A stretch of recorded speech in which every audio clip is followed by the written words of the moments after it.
Hey everyone, my name is Stephen Reep. I'm the owner of Jupiter Spot for E-Foils, and today I had the very unique opportunity to take out all four main types of foil boards: the foil, the Waydoo, the Fliteboard, and the lift. I own the lift and the foil. I'm more familiar with them, so you'll see a little more feedback about them, but it's really cool to get them all together and to compare them all. In my next video, we'll do an endurance test, seeing which batteries are the longest. This one is just kind of comparing them, seeing them on site, seeing the setup, seeing the way the boards look, and the different aspects of each board. All right, so we got all four boards out today. Here we have the lift, the foil, the Waydoo, and the Fliteboard. As you see, they all have fiberglass bodies, and you come around back, they all have fiberglass foils and wings. See the pattern and the shape vary. The foil has forged carbon,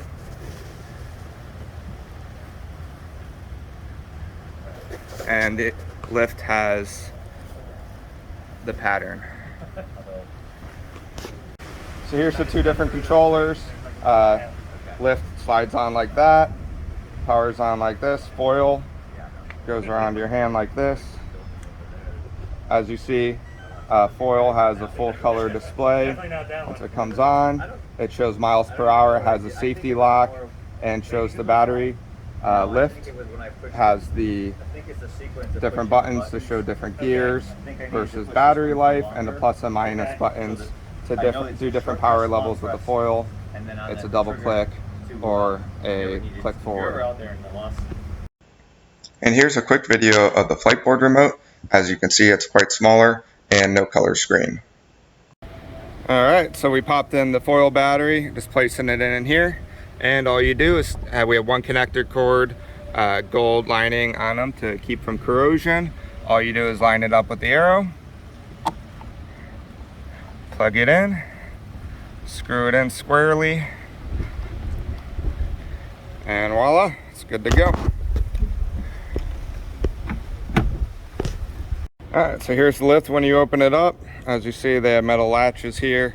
There's lots of cords here, basically just like a Nintendo.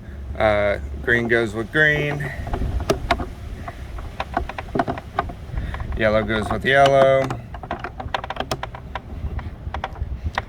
red goes with red. And then you have the water coolant, which you plug in here. Hard to do with one hand. Water coolant here goes all throughout the motor, or the computer box, into the motor. And then you have the power cord. So this goes in here to connect the power. And this is the communicator to help the computer talk to the battery. Once that's all in, you lock it in and you turn it on. So here's the Waydoo. You press in the battery and you lock it in to the compartment just like that. This is for the Fliteboard. Slide in the battery,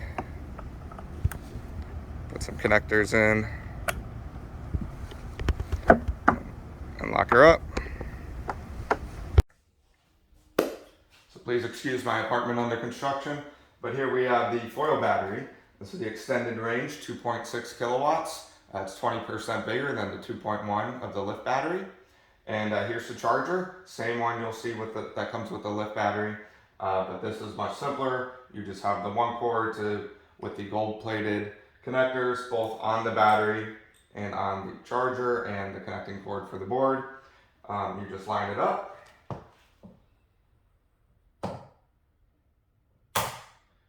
screw it in, and it'll charge.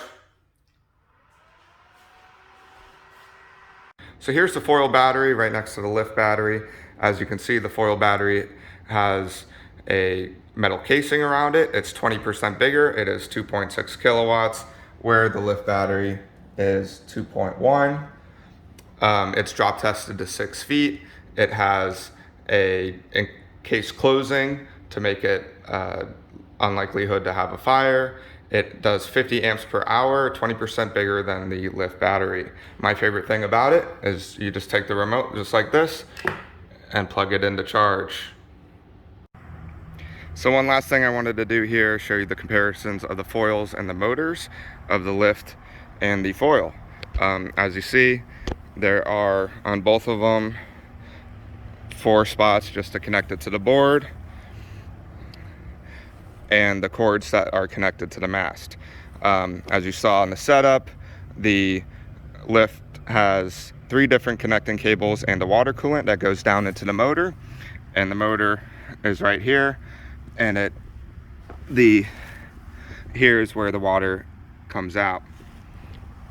On the foil, you just have the 1 cord, or it's all connected together. Again, here's the gold plates that keep corrosion.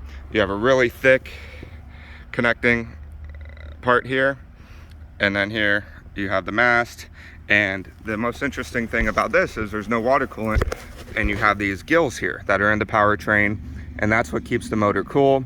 It sucks it in while it goes through there, and it makes it a lot more simple for setup. And a lot of the computer parts that are in the board of the lift are in the foil, either in the powertrain or in the battery. So therefore you can just easily take this foil and connect it to any board. You can get the different shape boards. You don't have to buy the whole new setup. And here's a really good shot in the sunlight of the carbon fiber that's forged carbon, which is very strong.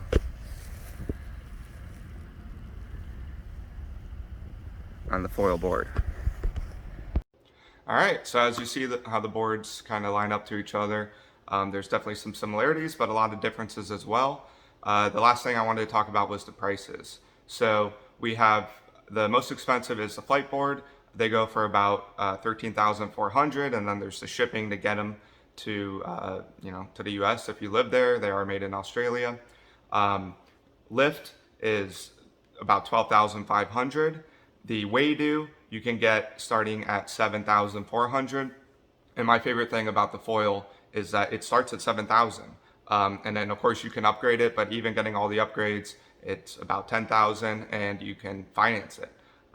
Foil is really making it very accessible to the people getting into foiling, and they also have the advanced ones like the Foil X and the Foil R.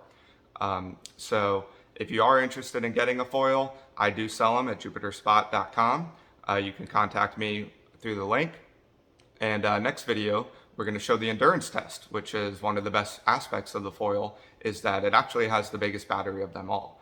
So we'll see, we'll just ride them until they're out with me and some buddies. We're going to have a good time, and we'll see which one lasts the longest. And yeah, give me a call if you are interested in buying. You can try it before you buy it.